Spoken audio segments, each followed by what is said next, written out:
527 ಜನ ಸೈನಿಕರು ಪ್ರಾಣಾರ್ಪಣೆ ಮಾಡಿದ್ರು. ಎಷ್ಟು? 527 ಜನ. ಒಬ್ಬ 21 ವರ್ಷದ ಯುವಕ ಹೇಳ್ತಾನೆ, ಅಮ್ಮ ನಾನು ಯುದ್ಧಕ್ಕೆ ಹೋಗ್ತಾ ಇದ್ದೀನಿ, ಒಂದು ಗಡಿಯಲ್ಲಿ ಭಾರತ ಧ್ವಜ ಹಾರಿಸಿ ಬರ್ತೀನಿ, ಇಲ್ಲಾಂದ್ರೆ ಧ್ವಜ ಹೊಂದ್ಕೊಂಡು ಬರ್ತೀನಿ ವಾಪಸ್ ಅಂತ ಹೇಳಿ ಅವ್ನು ಧ್ವಜ ಹೊಂದ್ಕೊಂಡು ವಾಪಸ್ ಬರ್ತಾನೆ. ಯಾರು? ವಿಕ್ರಮ್ ಪಾತ್ರ. ಕೇಳಿದ್ರೆ ಹೆಸರು ದಿಲ್ ಮಾಂಗಿ ಮೂವರು ಅಂತ ಹೇಳಿದಾರಲ್ಲ, ಕಾರ್ಗಿಲ್ ಕಥೆ ಹೇಳಿ ಮಾಡೋದು ಗೊತ್ತಾಗುತ್ತೆ.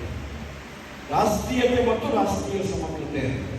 ಕಾಶ್ಮೀರ ತುಂಡಾಗದೆ ಭಾರತದ ಅವಿಭಾಜ್ಯ ಅಂಗ ಉಳಿಬೇಕಾದ್ರೆ ಭಾಜಪದ ಮೊದಲನೆಯ ನಿಷ್ಠೆ ಪಂಚನಿಷ್ಠೆಯಲ್ಲಿ ರಾಷ್ಟ್ರೀಯ ಸಮಗ್ರತೆಯ ಪ್ರಶ್ನೆ ಬಂದರೆ ಯಾವುದೇ ಕಾರಣಕ್ಕೆ ನಾವು ಯಾವುದೇ ಮುಲಾಜಿಲ್ಲ, ರಾಜಿ ಮಾಡಿಕೊಳ್ಳೋದಿಲ್ಲ. ನಾವು 370 ಹೋಗ್ತಾ ಇತ್ತು.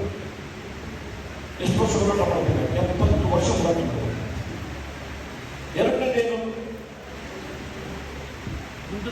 ಈಗ ನಡೀತಾ ಇದೆ ಸಂಘಟನಾ ಪರ್ವ. ಯಾಕೆ ನಡೀತಾ ಇದೆ? ಪಕ್ಷದೊಳಗೆ ಯಾರಿಗೋ ಅಪ್ಪನಿಗೋ ಯಾರಿಗೋ ಮಗನಿಗೋ ಯಾರಿಗೋ ಮಾಡಬಹುದು ಅಧ್ಯಕ್ಷರು ಮಾಡಿಲ್ಲ.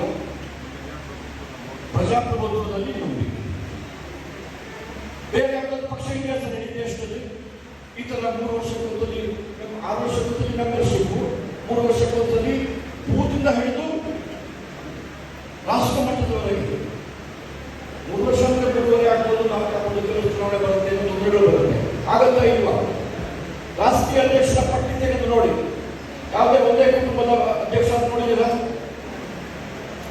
ಇಲ್ಲ. ಅವರು ಸೊ ಪ್ರಾಮಾಣಿಕವಾಗಿ ಪ್ರಜಾಪ್ರಭುತ್ವದಲ್ಲಿ ರಾಜಕೀಯ ಪಕ್ಷದಲ್ಲಿ ಆಂತರಿಕವಾಗಿ ನಂಬಿಕೆ ಇರುವಂತ ಪಕ್ಷ.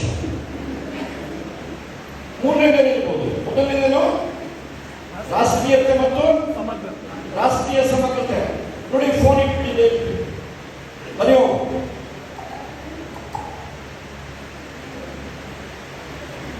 ಅರ್ಜೆಂಟ್ ಇದೆಯಾ?